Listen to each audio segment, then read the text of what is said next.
여러분 이것을 분명히 붙잡고 하나님의 인도를 받게 되길 주의 이름으로 축복합니다.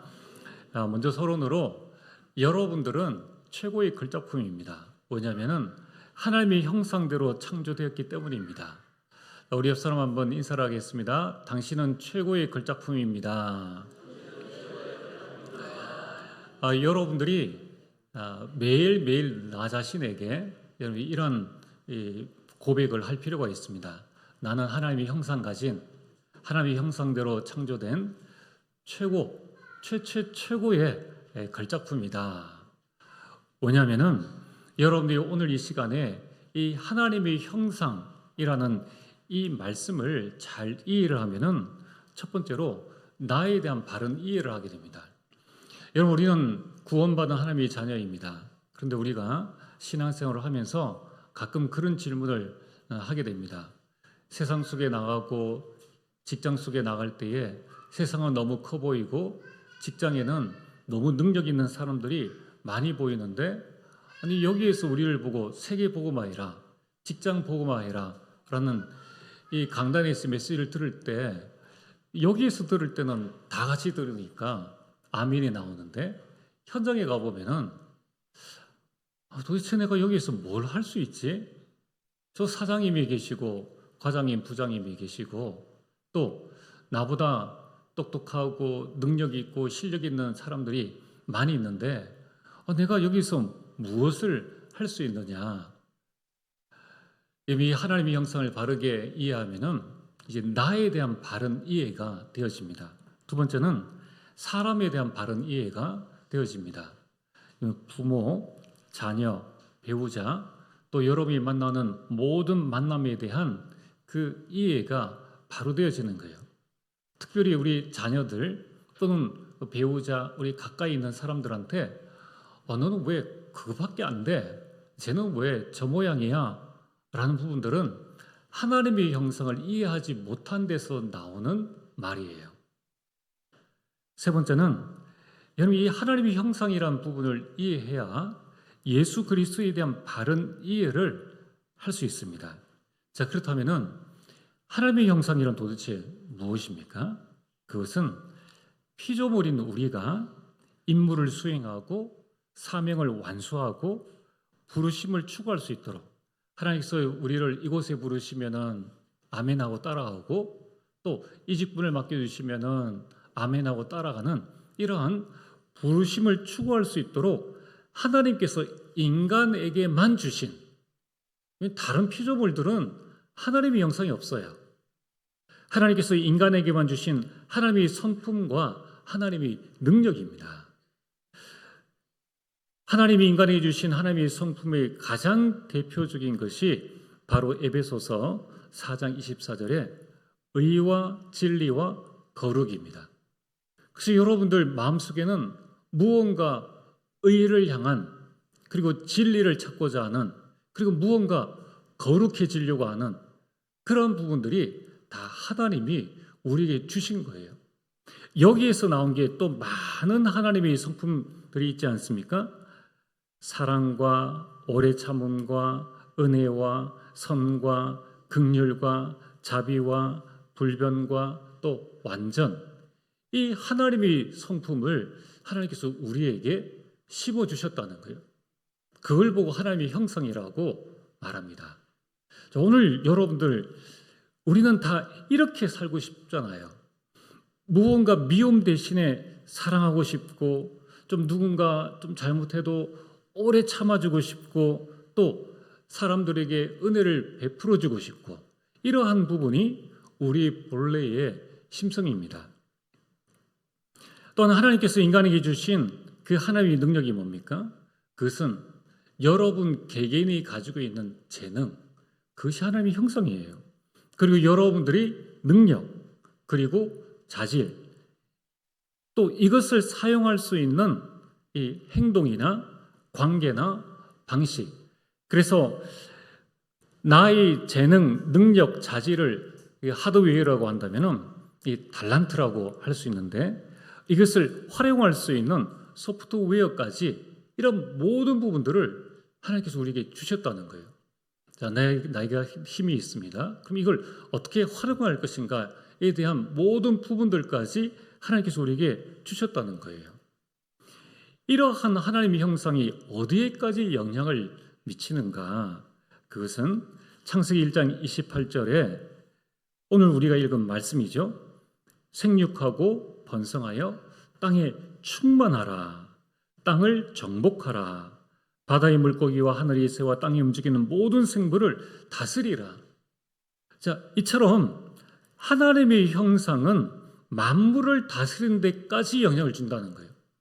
하늘과 땅과 바다에 있는 모든 것들. 그래서 문화를 정복하고 세계를 정복하는 데까지 영향을 미치게 됩니다. 또한 이 하나님의 형상은 골로새서 3장 10절 말씀처럼 지식에까지 우리를 새롭게 합니다. 여러분들, 이 아담이 지어준 그 이름이 지금 동물들의 이름이라고 합니다. 우리가 자녀 한 명 태어나면은 그 이름 짓기가 얼마나 어렵습니까? 우리가 무언가 이 창업을 한다 또는 무언가를 한다고 했을 때에 이름 짓기가 쉽지 않습니다. 근데 이 아담은 지나가는 동물의 그 모양을 보면서 바로 그 이름을 지어줬는데, 하나님의 형상은 이러한 모든 지식에까지 새롭게 하는 영향을 미치게 된다는 거예요. 자, 그래서 오늘 여러분들이 이 하나님의 형상이 저에게 있고 이 하나님의 형상이 여러분과 모든 사람들에게 원래 하나님께서 인간을 만드실 때에 그런 하나님의 형상, 하나님의 성품과 그리고 하나님의 능력을 심어주셨습니다. 중요한 것은 창세기 3장 이후로 인간이 타락하게 되는데, 타락했다고 해서 이 하나님의 형상이 상실되어진 게 아니에요. 이 하나님의 형상은 여전히 우리 가운데 존재하는데, 범죄로 인하여서 이 형상이 왜곡되거나 감춰진 상태라는 것입니다. 왜곡되어졌다는 게 뭡니까? 잘못 사용되어졌다는 거예요. 이 하나님의 형상을 가지고 생육하고 번성하고 모든 것을 다스리면서 하나님께 영광 돌려야 되는데, 이걸 가지고 범죄함과 또 사단을 숭배하고 네피림, 귀신 들린 자가 되어져서 세상을 지배하려고 하는 이런 왜곡된 걸로 사용되어지고 있다는 것입니다. 감춰진 상태는 뭡니까? 잠재되어져 있다는 거예요. 그래서 여러분들, 때로 우리가 이 세상에 이런 일이 또는 이 여러 가지를 보면은 각 사람이 특별한 능력들이 있습니다. 그게 그 사람만의 능력이 아니라 모든 사람들에게 주어졌는데, 그 사람은 이 부분에 특별한 능력을, 또 어떤 사람은 저 부분에 특별한 능력을 가지게 된 거예요. 여러분, 이처럼 지금 오늘 여러분들에게도 이러한 만물을 다스리고 모든 지식에 새롭게 하는 하나님의 형상이 지금 여러분들에게 있다는 겁니다. 자, 그렇다면은 이 사실을 알고 나 자신을 볼 때에 여러분은 어떤 사람입니까? 여러분들은 문화를 정복하고 세계를 정복할 사람이라는 거예요. 나는 아무것도 할 수 없어.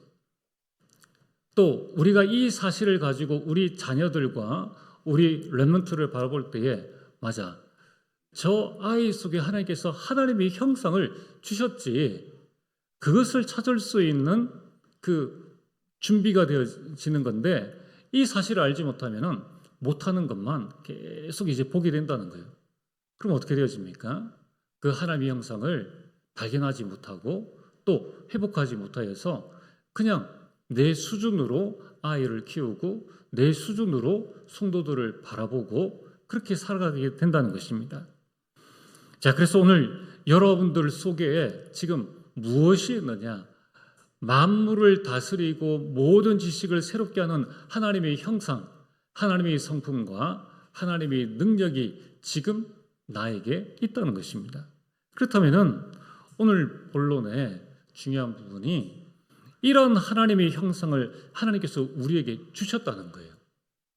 이것을 내 것으로 만들어야 한다는 겁니다. 자, 그럼 첫 번째로 이 하나님의 형상을 잃어버린 인간의 모습은 어떠합니까? 더욱 중요한 것은 왜 이 하나님의 형상을 잃어버리게 되었는가? 그 이유는 창세기 3장 1절에서 6절입니다. 창세기 3장에 사단이 자신의 모습을 속이고 이 뱀 속에 들어가서 하와를 속였습니다. 네가 이것을 따먹는 날에는 하나님같이 될 것이다. 그래서 그 말을 듣고 하와가 선악과를 보니까 이 보암직하고 먹음직하고 지혜롭게 할 만큼 탐스럽게 되어진 겁니다. 그래서 이 하와가 말씀에 불순종하여서 이 선악과를 따먹고 결국 죄를 범하게 된 것입니다. 근데 중요한 것은 이것이 사탄의 속임수로만 말하기는 어렵다는 거예요. 더욱 중요한 것은 이 하와가 정확한 하나님의 말씀, 언약을 놓쳐버렸다는 겁니다. 하와가 이 언약을 놓쳐버린 이유 중에 성경에 정확하게 나와 있지 않지만은 창세기 2장 17절에 하나님께서 네가 동산에 있는 모든 나무의 열매는 먹을 수 있지만은 선악을 알게 하는 이 동산 중앙에 있는 나무의 열매는 먹지 말라. 네가 이것을 먹는 날에는 반드시 죽으리라 라고 말씀하셨습니다. 이때에 네가 이것을 먹는 날에 라고 했을 때에 그 너는 누굽니까? 아담입니까? 하와입니까? 아담이에요. 하나님은 아담에게 그 말씀을 주셨는데 결국 하와는 그 말씀을 어떻게 이해했습니까? 죽을까 하노라 라고 생각을 했다는 겁니다. 오늘 여기에서 우리는 중요한 부분들을 붙잡아야 합니다. 정확한 언약을 붙잡는 것이 우리 신앙생활의 전부입니다. 그 다음에 우리가 무언가를 하는 것이 필요하지 언약 없는 삶, 언약 없는 기도는 아무 소용이 없는 것입니다. 그래서 오늘 여러분들이 말씀을 정확하게 붙잡아야 됩니다. 그래서 이 하나님의 형상, 죄로 말미암아 하나님의 형상을 잃어버린 인간의 모습에 대해서 로마서 1장 21절과 21절에서 32절에는 이렇게 말씀하고 있습니다. 하나님을 알되 하나님을 영화롭게도 아니하며. 하나님을 알고 있어요. 그런데 하나님께 영광을 돌리지 않습니다. 감사하지 않습니다. 생각이 허망하여집니다. 그리고 마음이 미련하고 어두워집니다. 스스로 지혜 있다 하나 어리석게 되어지고 썩어지지 아니하는 하나님의 영광을 썩어질 사람과 새와 짐승과 기어다니는 동물 모양의 우상으로 바꾸었습니다.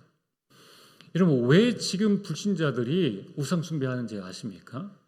본인 속에 하나님의 형상을 잃어버리니까 이 말씀 그대로 사람을 우상으로, 새를 우상으로, 짐승과 기어다니는 동물, 이 모든 것들을 우상으로 만든 것입니다.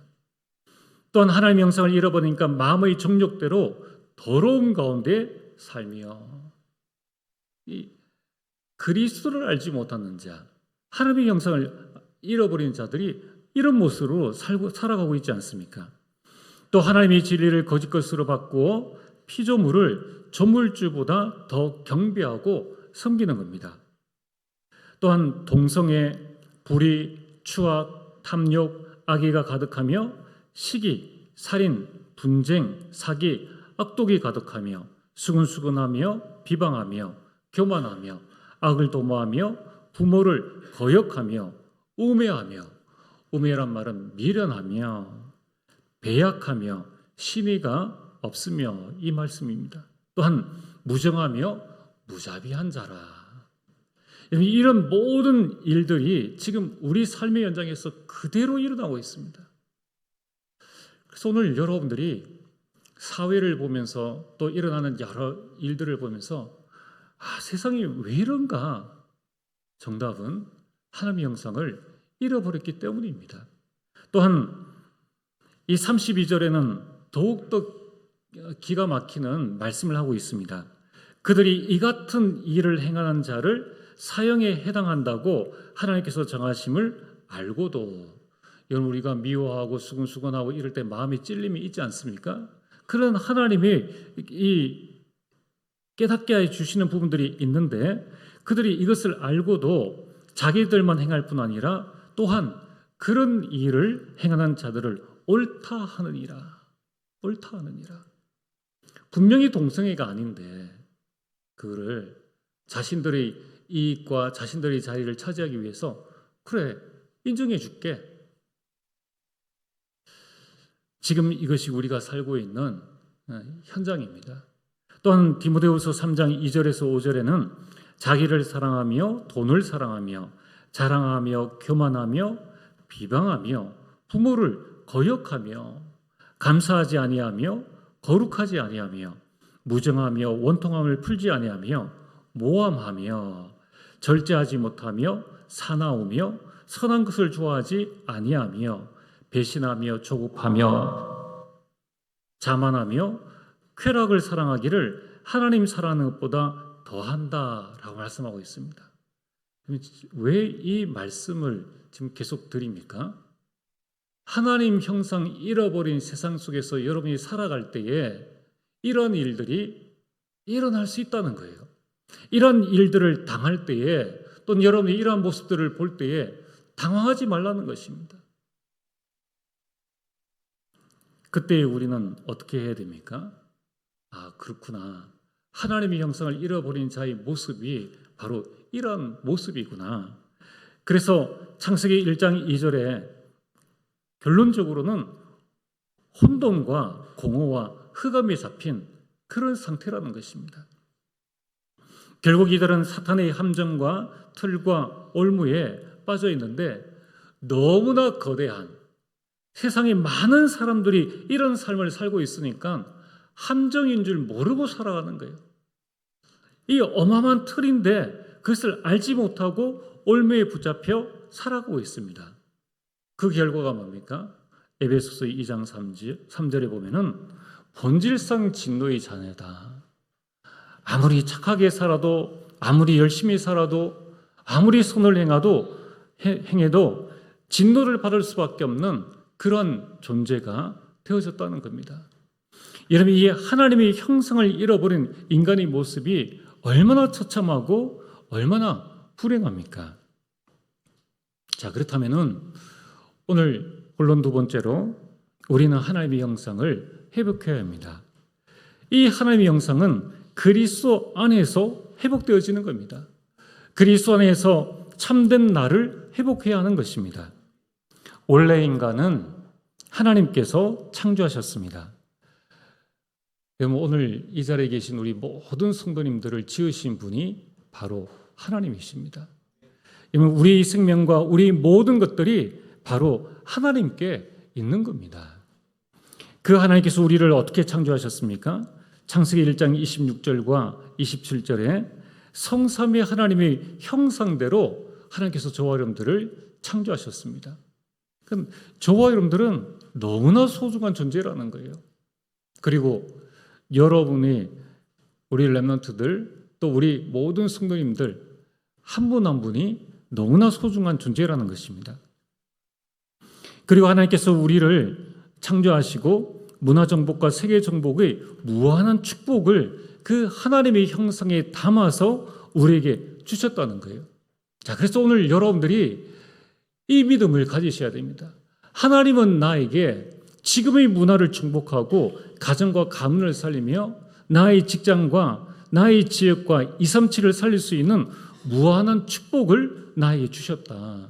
나는 그 축복을 받은 자라는 거예요. 그래서 이 하나님의 형상을 회복할 때만이 참 인간의 삶을 살 수가 있습니다. 이 하나님의 형상을 잃어버린 자의 삶의 모습을 우리가 앞에서 읽어봤지 않습니까? 저들이 왜 저렇게 있음에도 불구하고 시기하고 질투하고 싸우고 더 많은 것을 가지려고 하는가?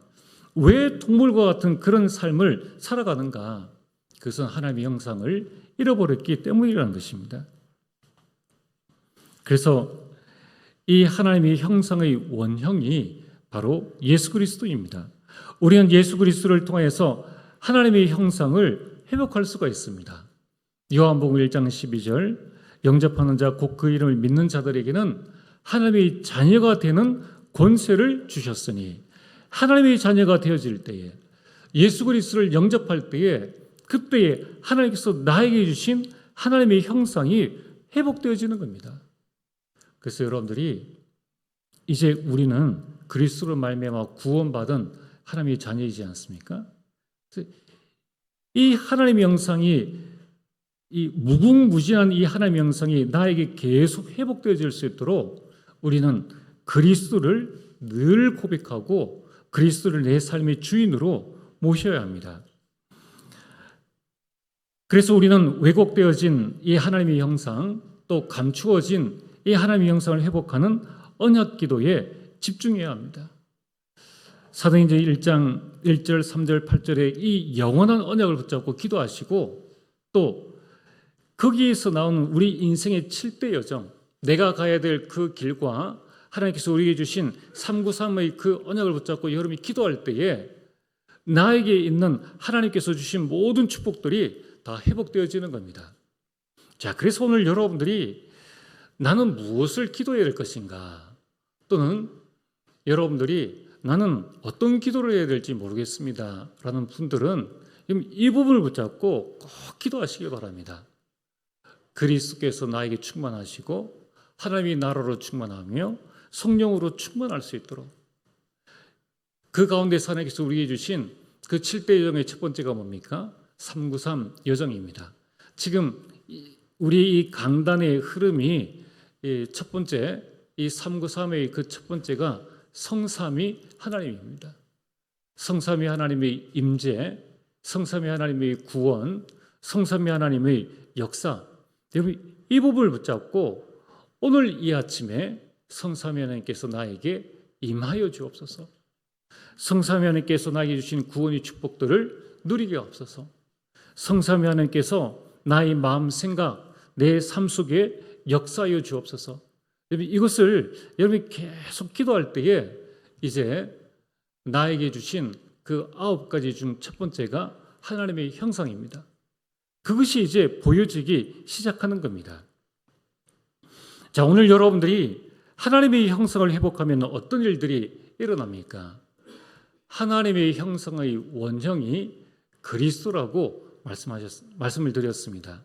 이 그리스도는 왕, 선지자, 제사장이요 우리 인생에 이 사단의 문제를 해결하신 왕이시요 모든 저주와 이 재앙을 해결하신 제사장이시고 지옥 권세를 멸하신 참 선지자요 하나님 만나는 길을 우리에게 열어주셨습니다. 여러분 이런 하나님의 형상이 회복되어지면은 나에게 그리스도의 삼직이 회복되어지는 겁니다. 그럼 여러분들이 이 그리스도의 삼직이 나에게 있음을 알게 될 때에 요셉처럼 이 보디발의 집과 애굽의 모든 재앙을 막고 그 속에서 하나님의 나라를 이루게 되는 겁니다.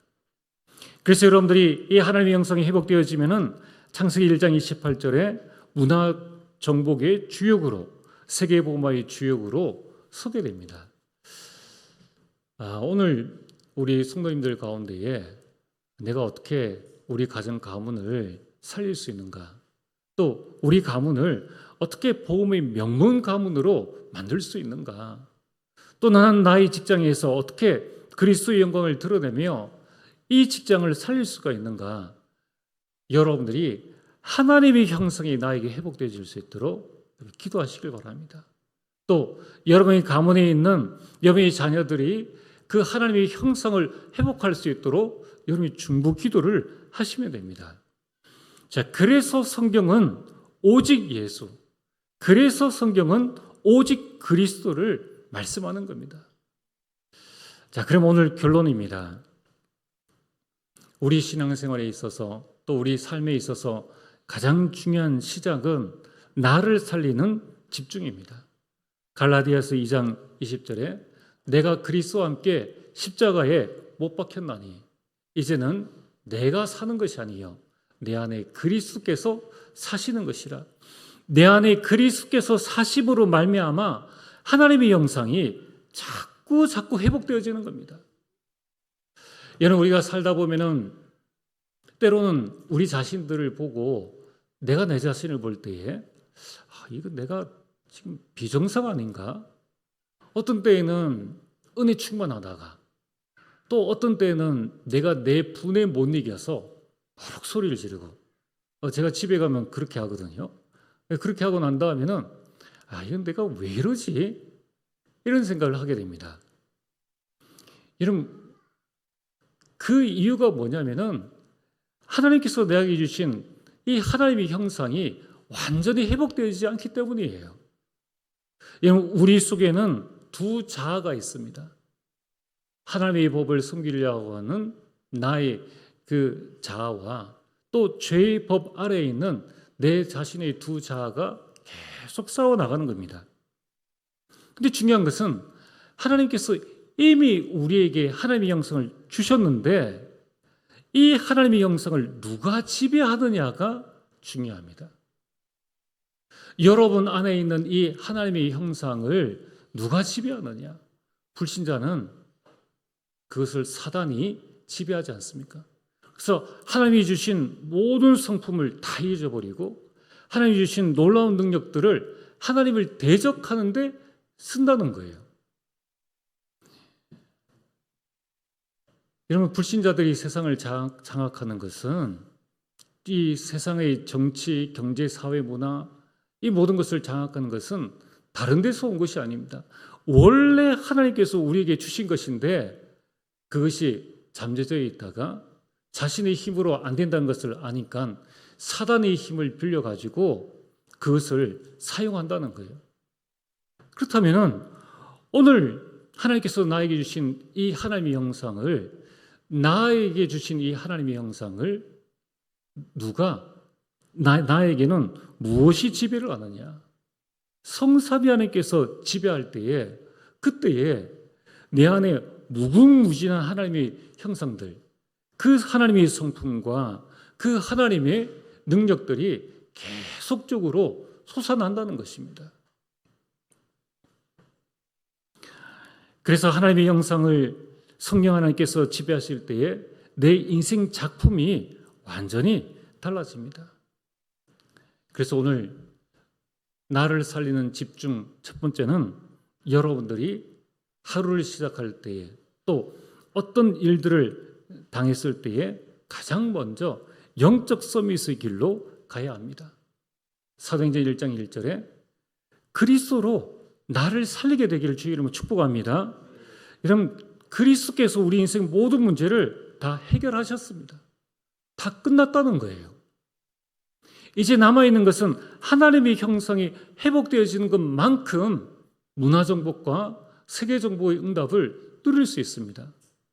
우리가 자녀들을 위해서 기도할 때에 우리가 성도들과 또 우리 구역원들을 두고 기도할 때에 내가 누군가를 위해서 중보 기도해야 할 때에 가장 중요한 것은 저 사람이 모질한 것이 아니라 저 사람이 연약한 것이 아니라 하나님의 형상이 회복되어질 수 있도록 기도를 하시면 된다는 겁니다.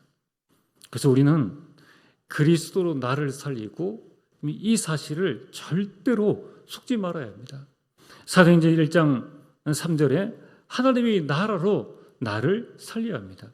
더 이상 흑암에 지지 않고 영적 싸움에서 승리할 수 있는 그 힘을 우리에게 주셨다는 거예요.